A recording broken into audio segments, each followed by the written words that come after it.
Hello to everyone who has joined us for our webinar this morning. We thank you so much for taking the time to join us for this month's Detect to Protect webinar. My name is Kim Schofield. I'm from Stamus Networks. I'll be moderating today's webinar and managing questions at the conclusion of the session. Also joining me today is Mark Durrett. He is our Chief Marketing Officer, and Phil Owens, our VP of Customer Solutions. Just as a reminder, the webinar is being recorded today, and a link to the recording will be emailed out early next week, along with some additional information. So if you would like to ask a question, we'll take those at the end of the webinar, but we ask that you please type those into the Zoom Q&A, and that's located at the bottom of your screen. So with that, I'm going to go ahead and turn the webinar over to Mark. Thank you, Kim. Good morning, afternoon, or evening, depending upon where in the world you are watching from. So, why are we talking about threat detection and response? Primarily, it's because it's a crucial component of any modern cybersecurity program. So, the goal here is to detect both known and unknown threats, which can and often will bypass the preventative measures that have been installed. So it aims for early detection or early identification, I guess, of potential security incidents, and that helps organizations minimize the impact of any cyber attack. Also helps prevent financial losses and data breaches and even reputational damage.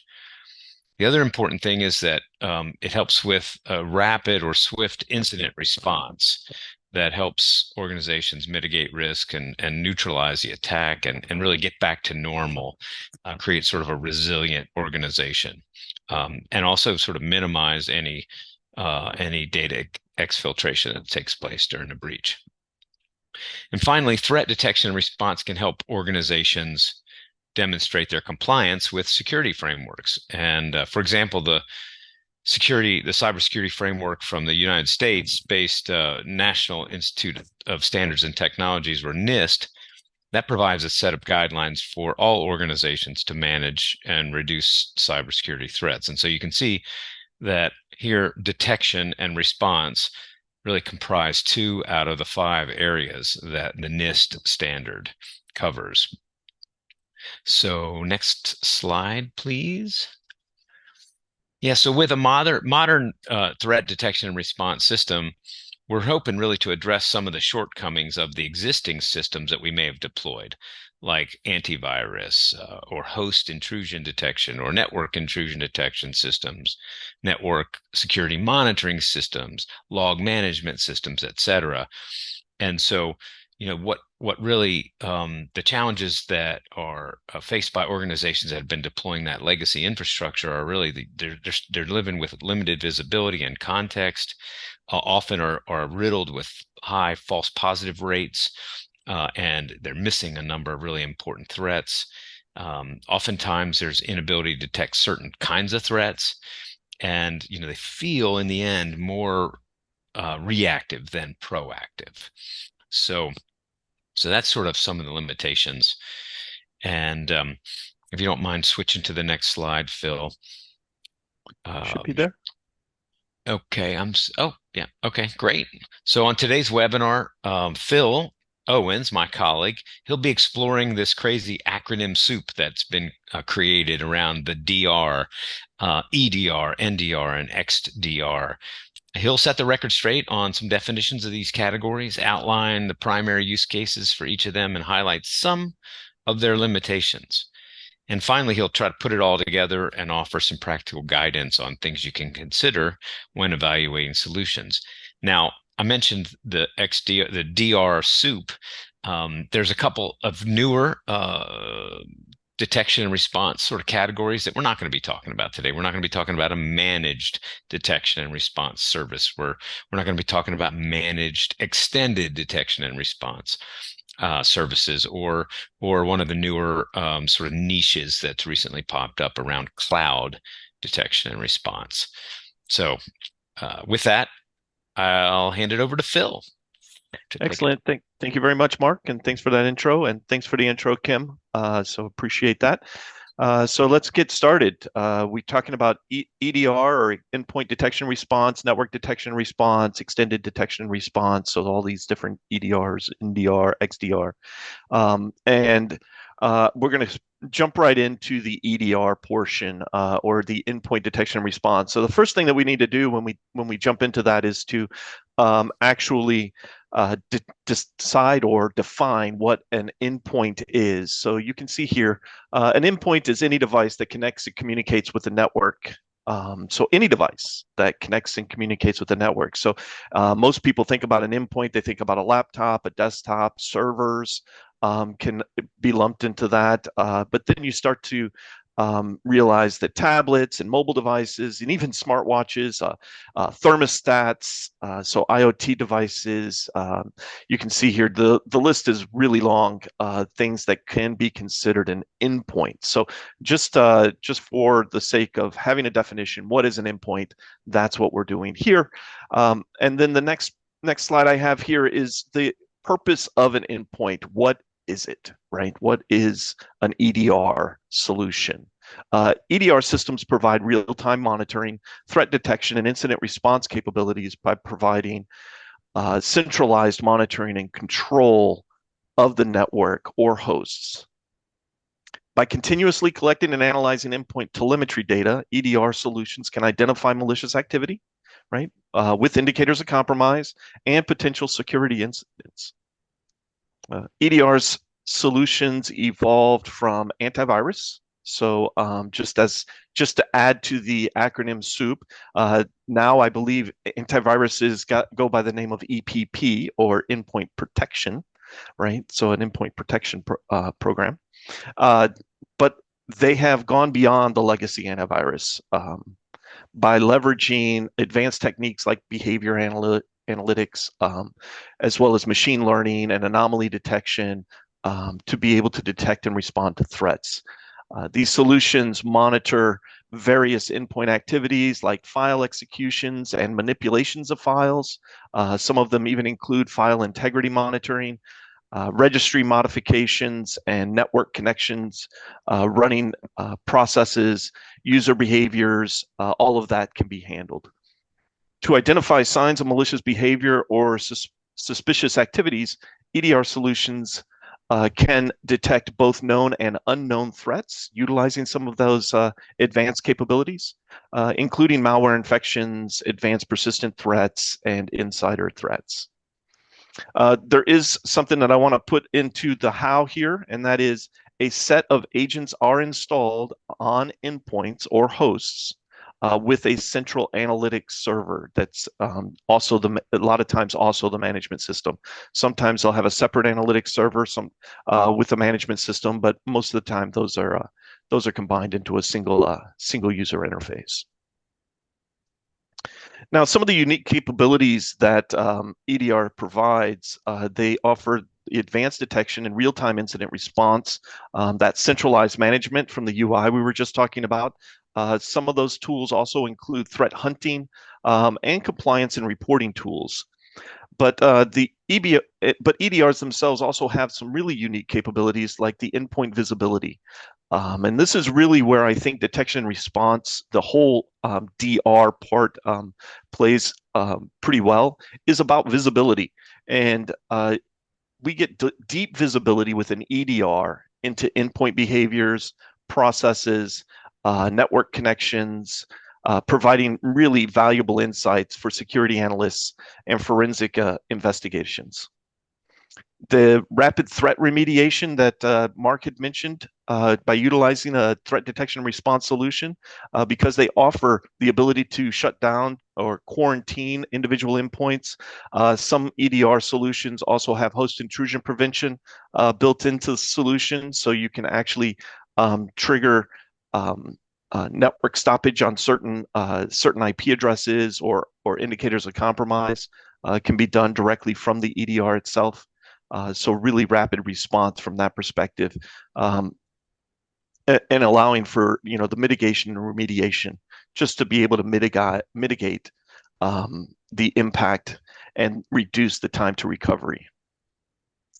There is added behavioral analytics in an EDR solution. So often include advanced behavior analytics to identify abnormal activities, anomalies, indicators of compromise. And these can include anything from potential network activity, but also potential process activity or file activity on the device. So Mary from accounting typically only accesses files on a certain machine for doing her job, and all of a sudden now she's putting 200 gigs of files on a server that she's never touched before.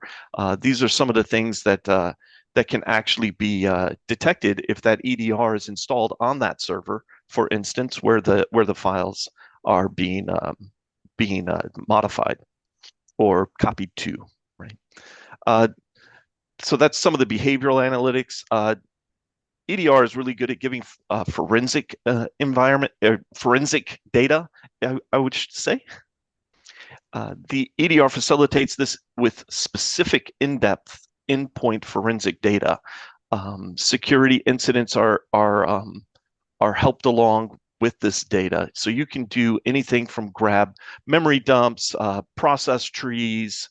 You can see the histories of files, identify the root cause on the device that the EDR is actually deployed to. Some of them actually have rollback capabilities. So a lot of us are familiar with virtual machines and how it's really easy to actually I saw that there's a question here about some fluctuations in my voice. Kim and Mark, are you guys hearing me okay? I'm hearing you fine. Yeah, I've heard you fine. It has kind of gone in and out of volume, which is interesting. So yeah, very interesting. you're on Bluetooth. I hope that thing No, holds. no, I'm not on Bluetooth. I'm actually great. plugged in. So Great. Okay. Yeah, it's been consistent for me. Okay, excellent. So we do have an open question there. So if you want to type an answer for that, we'll see how that works out. But anyway, going back to some of these endpoint capabilities, some of us are very familiar with virtual environments and the ability to have snapshots and be able to roll back. And some of these EDR products actually have the ability to do that even on physical machines now, to roll back the endpoint to a state where it is no longer being impacted by possible malware or an attack. Giving a really great capability from that perspective. And then compliance and reporting, something that we kind of talk about as an add-on, but really, very important to some folks that require it. So the EDR tool often are often specified security frameworks and are required by various regulatory bodies. And the ability to be able to pull that information, or reporting information, is very, very key. So finally, I want to talk a little bit about the limitations of EDR, right? So I've mentioned a whole bunch of things that are really great, and I'm a proponent of having an EDR in your environment. An EDR is a highly capable system, but it does come with some limitations. This is why most experts recommend that organizations develop a comprehensive cybersecurity strategy that includes multiple different types of systems. Some of the potential challenges of EDR include endpoint coverage and scalability, right? So you're using a central management console. Most EDR solutions require agents to be installed on individual endpoints. And if you remember the definition of those endpoints, we have lots of different things that they can be installed on, and you need to manage and scale. So if you're talking about, a small environment of 100 laptops and things like that, maybe not such a big deal. But if you're talking about hundreds of thousands of endpoints across your network, the actual scaling of those endpoints and managing those endpoints can become challenging, especially if if your environment is very dynamic or very diverse. Ensuring comprehensive coverage and scalability while minimizing performance impact and resource consumption is very challenging with an EDR implementation. Endpoint agent compatibility. So something that I want to talk about here, as we saw with the list of endpoints, there's a lot of situations where an endpoint agent cannot be deployed to a particular endpoint. And these could be because you have a bring your own device type of scenario where you're not actually able to deploy on the individual user's device. Internet of Things, I mentioned a thermostat. There's military and medical and automotive and industrial control systems, lots of different things that are endpoints on the network and on your environment, but you may not actually be able to deploy an endpoint to. And this can lead to some visibility gaps, could lead to even large visibility gaps depending on how your network is set up. Many of these environments do not have these typical endpoints and are capable of installing the agent.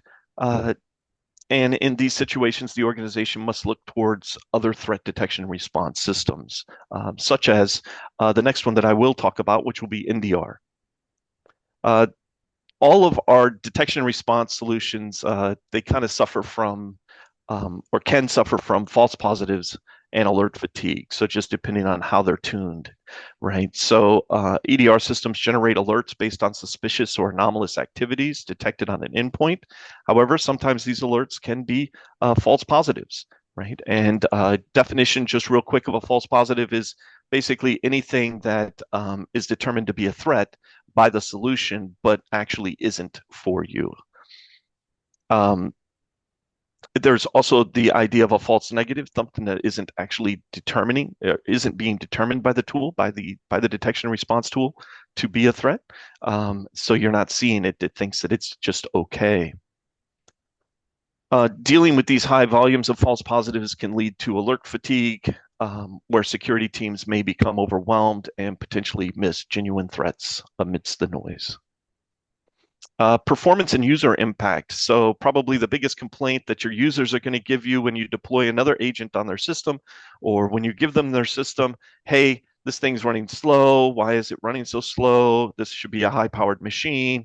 And most people point at the security agents that are running on that box, whether that's an EDR or an EPP or any other agent that you might be. So basically, you're adding to the agents and the resource consumption of the machine, even before the user gets the ability to use the machine. This impacts obviously performance, especially on resource-constrained devices. So I talked a little bit about user impact and one of the biggest complaints, but another thing to keep in mind is you may be running endpoints, and those endpoints could be kiosk machines. And those kiosk machines might have very limited resources to be able to do what they do, and therefore having an EDR on it could cause major resource constraints within that device, as well as point of sale devices.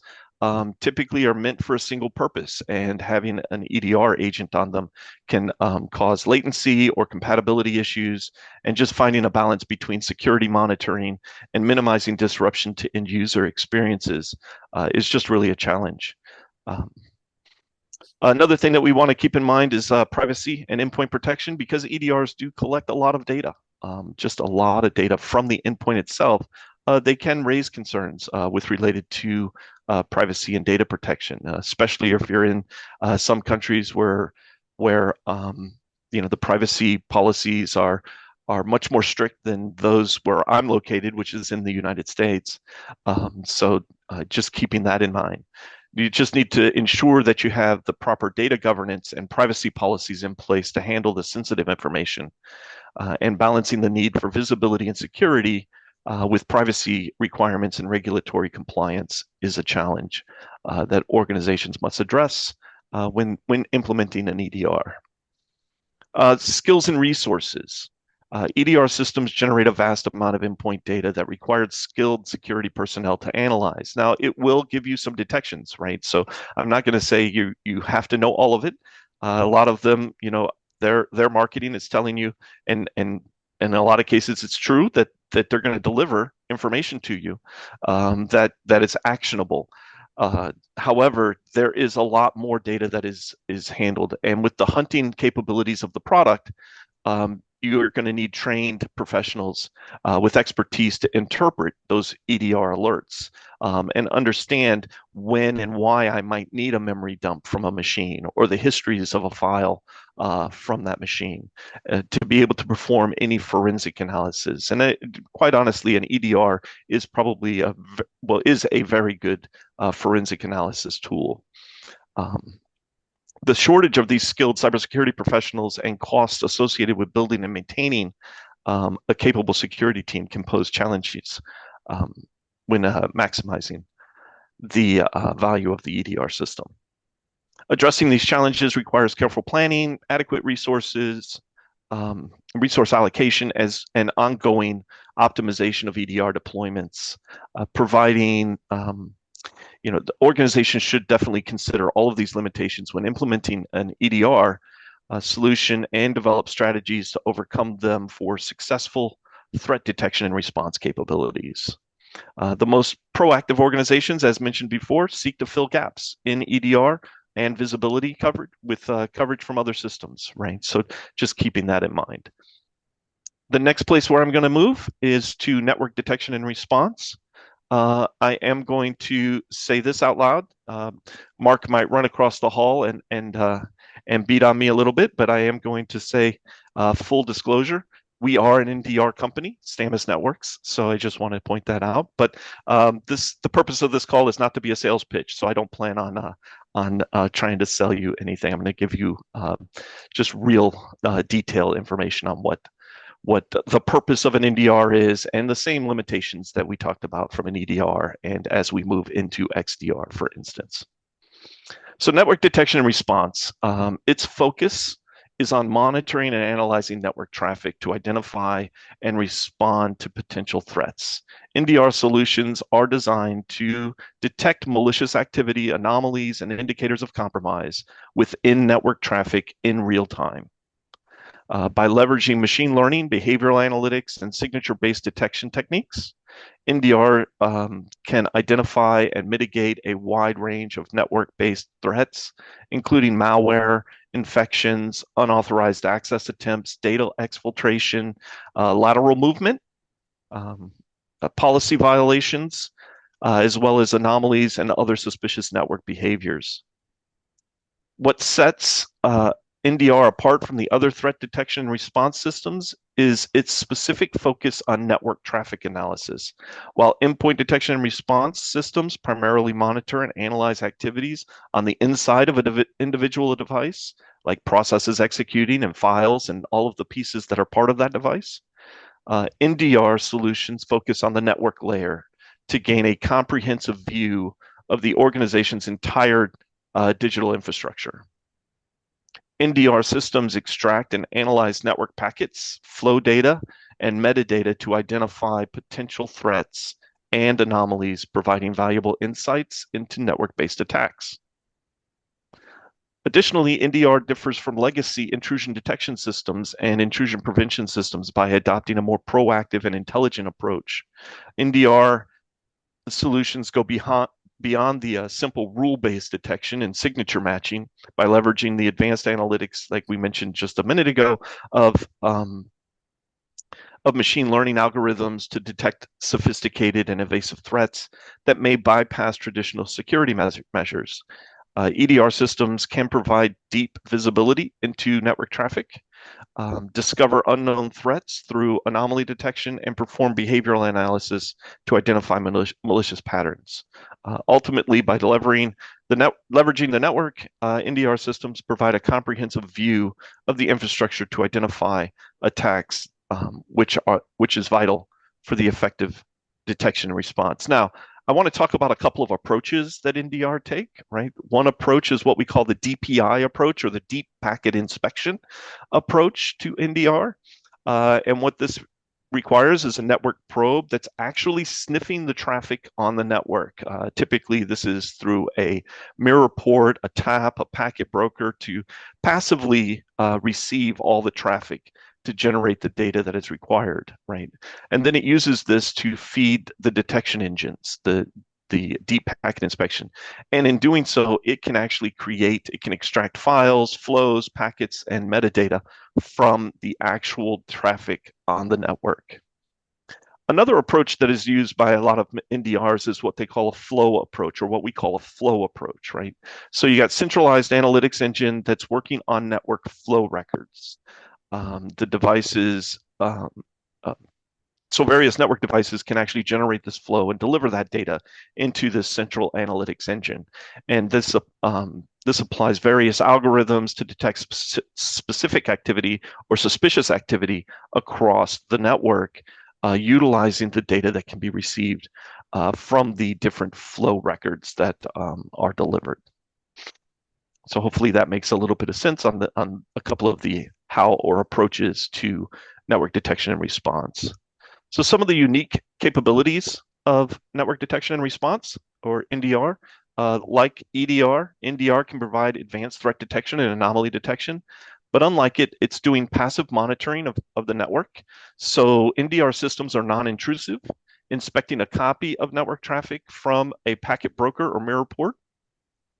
This allows the organization to gain real-time insights to detect potential threats without impacting network performance or disrupting operations, because all of this is basically is passively being monitored. Anomaly detection. One of the benefits of NDR over some legacy systems is the ability to detect anomalies on the network. System analysis of network traffic patterns and behaviors, helping organizations identify potential security breaches or unauthorized activities and insider threats. Lateral movement detection. So NDR solutions can identify lateral movement within the network, helping organizations detect and prevent the spread of threats from one system to another, or enhancing overall network security. It is an agentless deployment. So with the endpoint detection and response, network detection and response are agentless, right? So we talked about the probes and the taps and packet brokers, and this eliminates the need to install software or on individual endpoints, basically simplifying the deployment and reducing maintenance and support overhead. This is especially beneficial in environments where there are not typical endpoints, such as those organizations that support the bring your own device model that I talked about, or have lots of Internet of Things, military, medical, or industrial control systems. This still allows to actually monitor the traffic and monitor what's going on around and around those devices. Forensic analysis. NDRs provide detailed network logs, file extractions, and packet captures, other critical event metadata that can aid in incident investigation and forensic analysis. This helps users understand the attack methodologies, support legal proceedings, and prevent future incidents. A lot of NDR systems also include threat hunting capabilities, just like some of the EDR systems do. And this facilitates proactive threat hunting activities by allowing security teams to search for potential threats, identifying novel or potential or unknown malware, and uncover malicious or unauthorized activities that may have evaded their security measures. There are compliance and regulatory compliance requirements that NDR can help with, including visibility and logging and reporting capabilities to meet these compliance obligations, ensuring organizations adhere to industry regulations and data protection standards. Also, there's network performance optimization that can actually be seen from an NDR. So while the NDR solution may be focused specifically on detection and response, it can offer insights into network performance, including traffic patterns, bandwidth utilization, as well as application performance, helping an organization optimize your network infrastructure, enhance the overall efficiency. And then finally, from a unique capabilities, network hygiene audit. A lot of NDR systems have the ability to provide insights into the health of the organization's network. By continuously monitoring traffic, organizations can better identify and address potential security risks, misconfigurations, policy violations, and vulnerabilities, but things that might not necessarily be actual threats to the organization, but could be if exploited. Now, there's also limitations with NDR, and these limitations include, just want to point out that, no tool, unfortunately, right? No tool is perfect in every situation, and NDR has these limitations, which is why mature security teams pursue a comprehensive threat detection and response strategy, which mitigates the challenges and presented by individual systems. It is important to note that while NDR systems do have limitations, the values they provide, may outweigh the potential impact of those challenges. Some challenges that you might face when deploying an NDR are those NDRs that require the DPI, so they require deep packet inspection, may also require some network infrastructure in order to get the data. This could be additional investment in taps or packet brokers to be able to get that data. While the NDR that uses flow are primarily as the primary method of data ingestion, these are working with a very limited set of data. So you're not getting the full set of metadata and being able to capture the whole session of the traffic. You're going to be blind to payloads, even in unencrypted traffic. Encryption, right? So this is the big 800-pound gorilla in the room, which I'm always asked when somebody's talking to me. NDR systems do face challenges in detecting threats within encrypted network traffic. As encryption becomes more prevalent, particularly with the widespread adoption of TLS and even TLS all the way to 1.3, it becomes more difficult for EDR solutions to analyze the contents of the encrypted communications. But to mitigate this, organizations can deploy additional measures like SSL and TLS decryption proxies, or specialized decryption software that can be used with their security teams, as well as the data that is provided from an NDR perspective. We've seen that a lot of that can be used to mitigate some of the blindness of an encrypted payload. For instance, being able to see JA3, JA3S type of data. NDR is just like any other detection and response tool, right? It suffers from false positives and negatives. NDR solutions may generate a false positive and false negative, and they occur when benign activities mistakenly flagged as a threat, leading to the unnecessary alerts and potentially diverting valuable resources.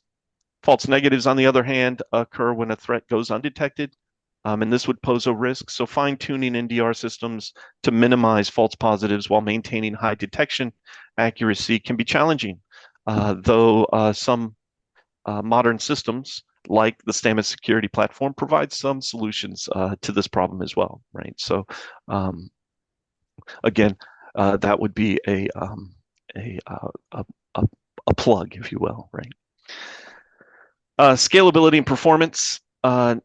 Network detection response, a lot of them can experience scalability and performance challenges, particularly in large and complex network environments. Processing and analyzing the vast amounts of network data in real time can require significant computational resources.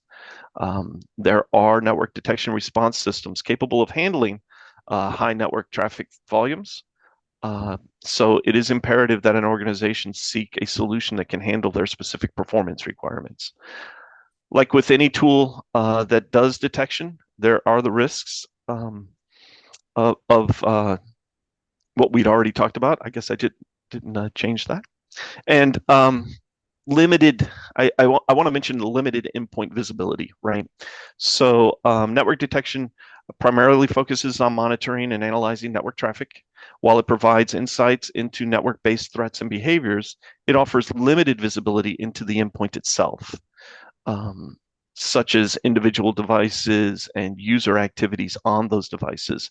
This limitation can hinder the ability to detect threats originating from an endpoint that may require integration with an endpoint detection response solution for a more comprehensive coverage. A lot of people who deploy a DR solution, right? They have this false sense of security, right? So when choosing to implement any threat detection and response system, it's important not to rely solely on a single system. And I'm going to talk a little bit more about that in the next section of this presentation, where I dive into the extended detection and response. All right, so what's the purpose of an XDR and what is it? Three distinct approaches to XDR have emerged, each with its own characteristics and implications, right? The first approach is known as open XDR, where a vendor seeks to develop a versatile system that is accepting of various sources of telemetry and seamlessly integrates with different components like EDR, NDR, server logs, all of the different pieces. So an open XDR evolved from a community of SOAR and SIM vendors, SOAR being security orchestration and automation response tools, as well as SIM vendors, aiming to create an improved version of the traditional SIM and SOAR combo by providing greater flexibility, interoperability, and functionality. The second approach, which we call threat detection and response extended, or TDR extended, so this is kind of a term we've coined, involves vendors that are extending their existing threat detection and response technology, such as an EDR vendor or an NDR vendor, to incorporate some additional capabilities. This extension typically involves integrating diverse telemetry sources into broader analytics, hunting, and response systems. The goal with this approach is to leverage the foundation of the vendor's established threat detection and response and enhance it with additional visibility and more advanced features. This approach allows organizations to build upon their existing investment and expand their threat detection and response capabilities. A third approach is the single vendor XDR, where a vendor with an extensive portfolio of security solutions repackages their individual point solutions into a comprehensive XDR system. Now, this integrated system is positioned as seamlessly interconnected and capable of delivering exceptional collaboration among its components, while single vendor XDR promises benefits of integration and unified management. It also presents the potential drawback, such as vendor lock-in and the weakest link syndrome, where the effectiveness of the entire system relies heavily on the performance of its weakest component. By understanding these different approaches to XDR, organizations can assess which approach aligns best with their needs, infrastructure, and security objectives, as each approach comes with its own benefits and limitations. I should have brought these up. I missed the animation on my slides. I apologize. XDR unique capabilities. Regardless of the approach, XDR seeks to provide a more holistic solution to detect and respond to threats. So aside from the general threat detection, XDR has several unique benefits. Correlated enterprise visibility. Identify and correlate threat indicators across different platforms, enabling detection of sophisticated attacks that may be used as multiple entry points. Right? Centralized event triage. Because XDR integrates the functionality of a SIM and SOAR platform, it inherently enables its users to prioritize or triage alerts and quickly respond to the most critical ones.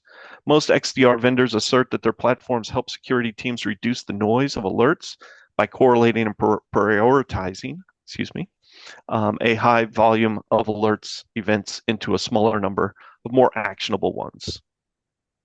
centralized incident response and investigation. So XDR promotes greater visibility into different types of environments, including the network endpoints and cloud. This visibility paired with the telemetry from different sources and features for automated analysis allow security teams to quickly and easily establish where a threat originated, how it spread, and what other users or devices may be infected. This is important not only for removing threats, but also identifying vulnerabilities within the organization that need to be patched. Additionally, threat hunting. So with XDR's advanced analytics and machine learning capabilities, security teams can spot patterns, anomalies, and indicators of compromise across endpoints, network, and cloud services by identifying threats at their early stages. Organizations can respond swiftly, contain the attack, and minimize potential damage. The value of this cross-environment visibility, due to the diverse nature of IT environments, and including endpoints, network, and cloud, it has become crucial to have a holistic view that transcends individual silos. And this is why cross-environment visibility, as promised by many XDR systems, is incredibly valuable when creating a comprehensive security strategy. All right, so that's some of the unique capabilities. Going to dive into a little bit of the limitations. So the open approach requires extensive integrations. So a vendor that is touting their open approach, initially at first, right, they're only going to be certain things that they can actually integrate with, and that will grow over the course of their existence. But it will require the integration of multiple solutions within the organization. Now, here at Stamus, we do believe the open approach is probably one of the best approaches. And one of the reasons for that has to do with the fact that you get the best of breed across your solutions. So you're able to bring in an open XDR approach and actually bring in a EDR vendor that you feel is the best of breed, and an NDR vendor that you feel is best of breed, along with the ability to pull in all of your logs that are required from a security perspective to get the benefits of XDR that I talked about in the previous section of the unique capabilities. The TDR extended approach provides incomplete coverage. So most of the time when a vendor comes from the network detection response or the endpoint detection response, and they go to extend their approach, that extension is still going to be focused around what it is that they know best, and that will become their best of breed. But the rest of the data that's being provided a lot of times does not actually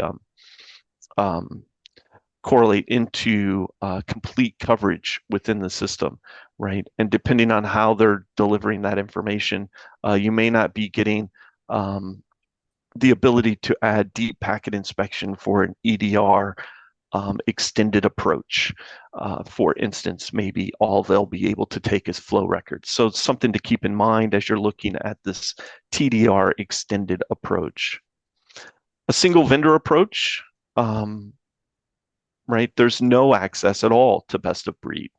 So in that case, you're relying on that single vendor to actually have best of breed of all the components that make up the XDR. So while the promises of interoperability and everything are there, plus the idea of a single throat to choke for any issue is compelling, it still locks you into that single vendor for all of your components within your security stack, which may not be the best way to go. And then they do not completely eliminate the need for a SIM. So SIMs have kind of evolved, and SIEM, depending on how you say it, have kind of evolved to be the more generalized collection or aggregation of data on the network. And that includes the data from potential EDRs, EPPs, firewalls, being able to collect all of that data, as well as application data and things like that from a SIM perspective. So it doesn't completely require or eliminate the need for that type of component. So finally, we're going to put it all together. I'm not going to run through every single bullet point here. At the end of this, we are going to send you this slide deck where you'll get the pieces that I forgot to click through as well. So you'll be able to see that. But I do want to point out some of the goods on each side, right? I mean, we're here to talk about endpoint detection or network detection and response, endpoint detection response, and extended detection response. And we're huge advocates here at Stamus that you need at least an EDR and NDR to get started. The XDR is also very important. So all three of these components we do believe are important in your security stack. And endpoint visibility and detection from an EDR perspective, rapid threat remediation, behavioral analytics, all of those things from a good side. The NDR visibility into and a single source of truth, right? The network is the truth on the network or on the in the environment, and passive monitoring.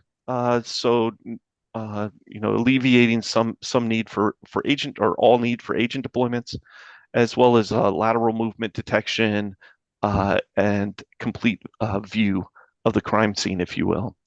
And then XDR by correlating a lot of these events together to give enterprise visibility across the entire stack. So the key takeaways: organizations can, I want to just really from a key takeaway perspective and summarize.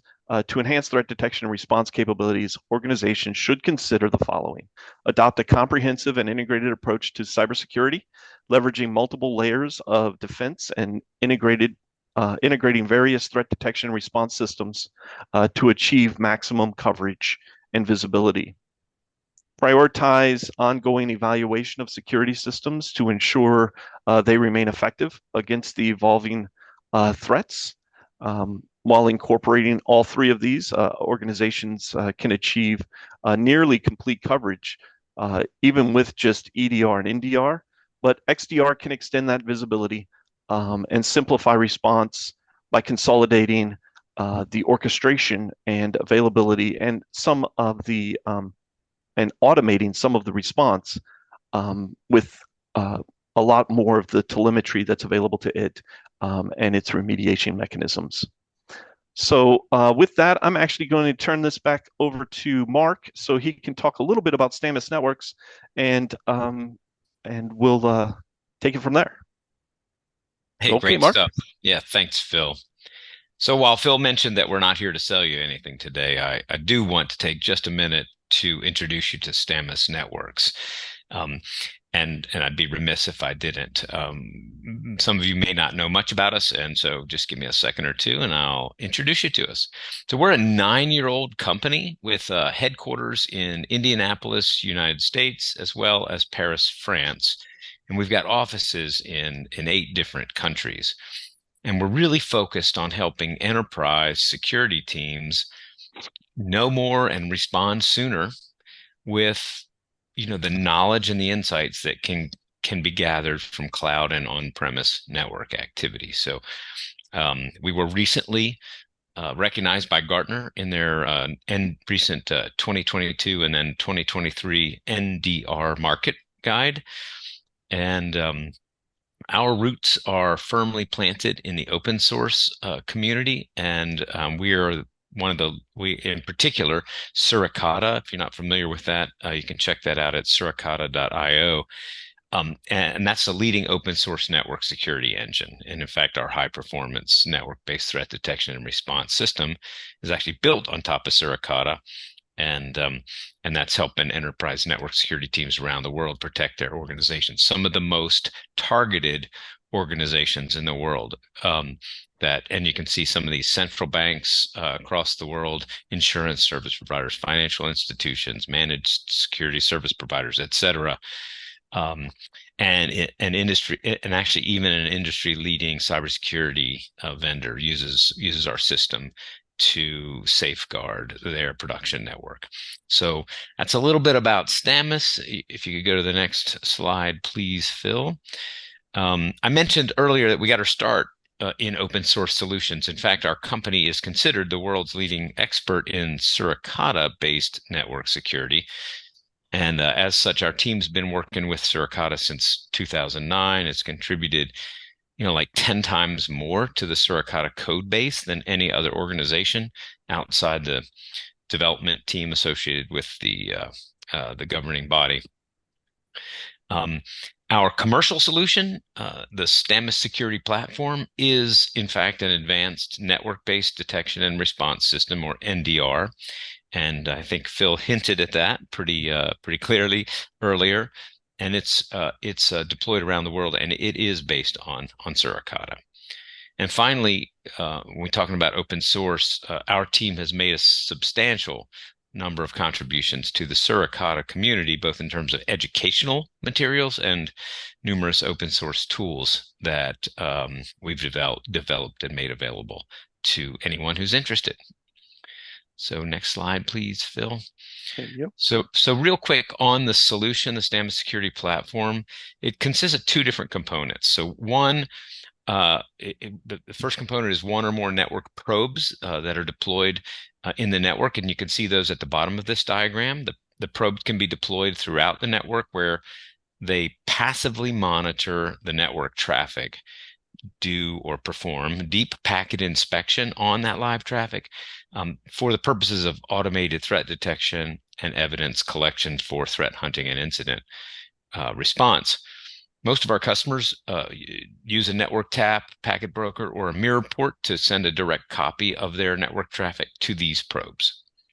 Now, these probes, they relay detection events and lots of metadata to the Stamus central server, which you can see at the top of this diagram.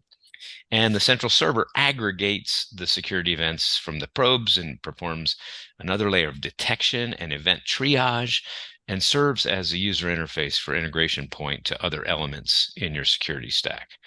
So, for example, our users integrate the central server with their EDR to trigger an automated quarantine of an endpoint, or they integrate the central server into their SIEM or their incident response ticketing system, etc.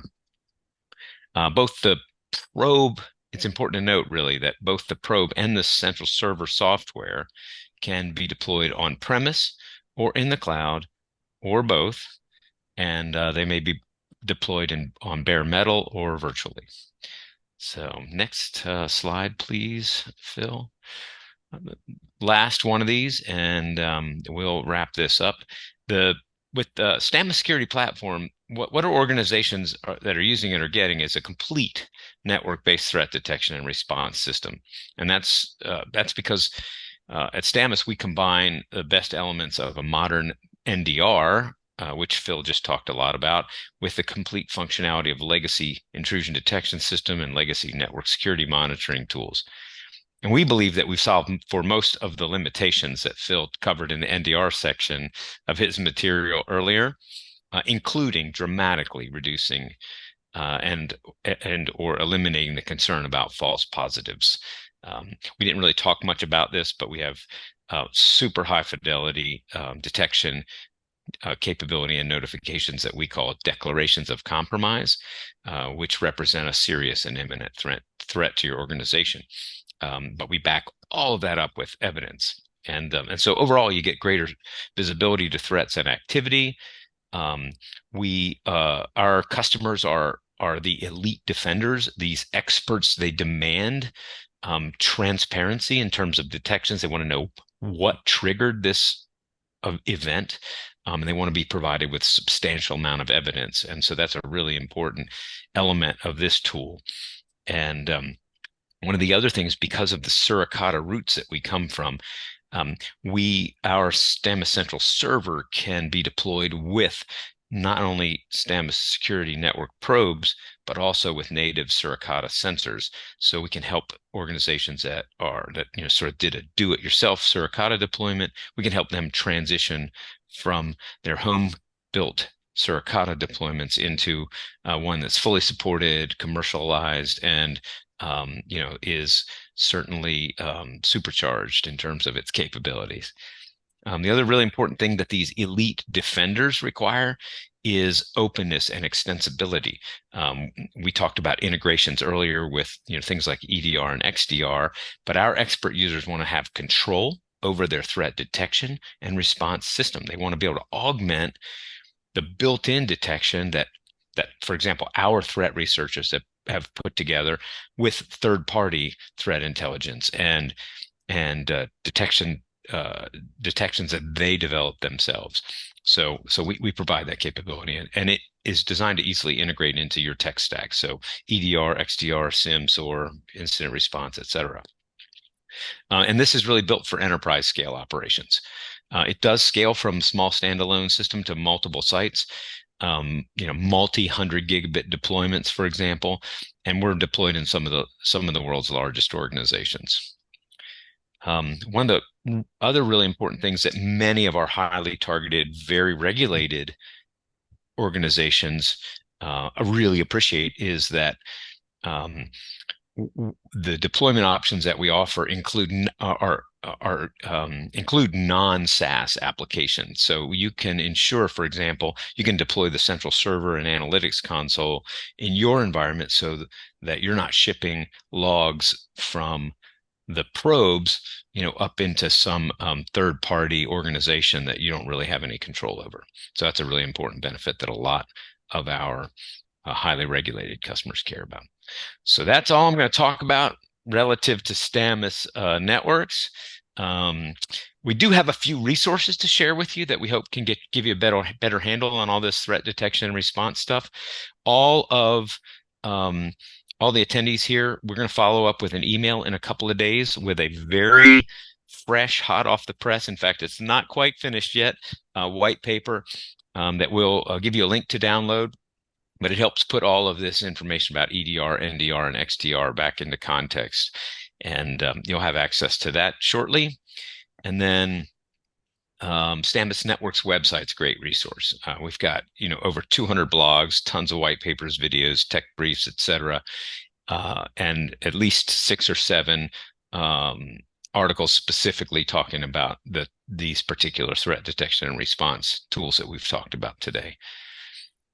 With that, I'd just like to say thank you. I know we are running up at the very end of our time window. So I'll turn it back over to you, Kim. Thank you. So we do have a couple of questions, so let's try to get those answered before we end today's session. So the first one is about the best mitigation technique. So there's 2 questions there. So is IP blocking obsolete? And then what would be a better approach to stop various network attacks?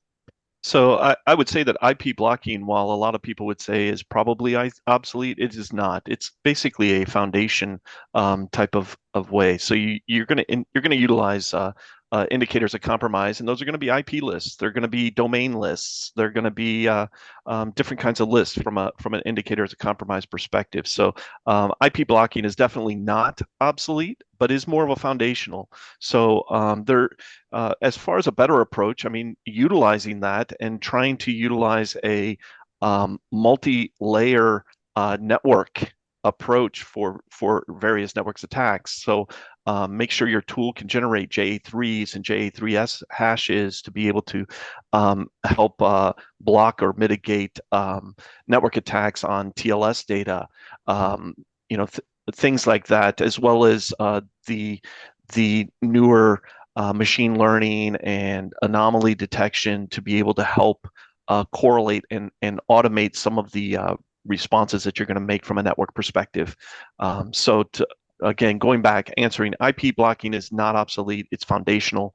However, there are other approaches that you should add on top of it. So it's not so much better, just adding on top of just plain IP blocking. Hopefully that answers. So I wonder, Phil, if this question is focused more around the sort of automated response, like we used to use Right. things like TCP reset and things like that as a Yeah, response yeah. tool. So as far as blocking, as far as a blocking mechanism, what one of the things that I would typically point out to a customer would be, um, we have the ability to generate webhooks and things like that to talk to other third-party vendor firewalls and things to do blocking based off of declarations of compromise that you had mentioned in your slide. But the other part of that would be a SOAR, right? That's implemented in your XDRs, or a standalone SOAR that can automate some of that with multiple layers of data, right? Cool. Hopefully that takes care of that. Okay, great. Thanks so much. I did have another few questions, and just a reminder to those of you who are on the call, if you have a question, please type it into the Q&A section there in Zoom, and a recording will be sent early next week. Yeah. Okay, so I had a question referencing they have a large SIM investment, and right now they are pumping endpoint logs and network flow data into the SIM for correlation and some threat hunting activity. Mhm. So now they're asking, is there a justification? Like, do we have to rip all of that out and then move to this, EDR, NDR, XDR combination? No, I wouldn't recommend, if you have a large investment in a SIM and you're getting data delivered into that SIM. I wouldn't recommend just ripping it out. Maybe phase an approach to do some updates. And as we mentioned before, it doesn't actually um, replace a SIM. However, the data that you're getting in there needs to be very, very important, right? And what I'm getting at is, there was a mention there of flow. You might want to get more data. So making the change to an NDR that does deep packet analysis and can give more meaningful information with regards to the network traffic that it's being seen, even more so than just the flow records that are coming in. That's one thing, and also the capabilities that it will have on the network traffic, and then the EDR has on the endpoint traffic or endpoint data, to be able to bubble up even alerts into your SIM to help you triage based off of the rest of the data that you have there. So I don't recommend, if you have a large investment, going out and ripping out your SIM, but adding some of these approaches and phasing them in is a great idea. Yeah. Excellent. Okay, thank you. So another question I have is someone with an EDR. They are considering adding an NDR, but kind of struggling to justify the investment. So I know that you hinted at this, I think, earlier in your slides, but what value does NDR, would bring to this person, that he can't get from EDR? It's just really, there may be places with the EDR that is lacking some visibility. Places that they can't deploy the EDR. The visibility from a network perspective is very limited. And the other part of this that wasn't really talked about much in this presentation is the fact that network can an NDR can also show you potential vulnerabilities, or I should say potential attacks on network infrastructure, right? Switches, routers, as they get smarter, they get more targeted for attack. And also, what we found in practice is the fact that some of your state actors are very good at disabling EDR, right? I'm not saying EDR is bad. I want an EDR in my environment, but they're one of the most highly targeted piece of tools in your arsenal, mainly because they know that once they're on the box, it can see everything that's happening in that box. And if I can turn that off, then you're blind to that actual endpoint. And now you have to really rely on a lot of the network traffic that's going across the network. So, Excellent. Okay. Thank you so much, Phil.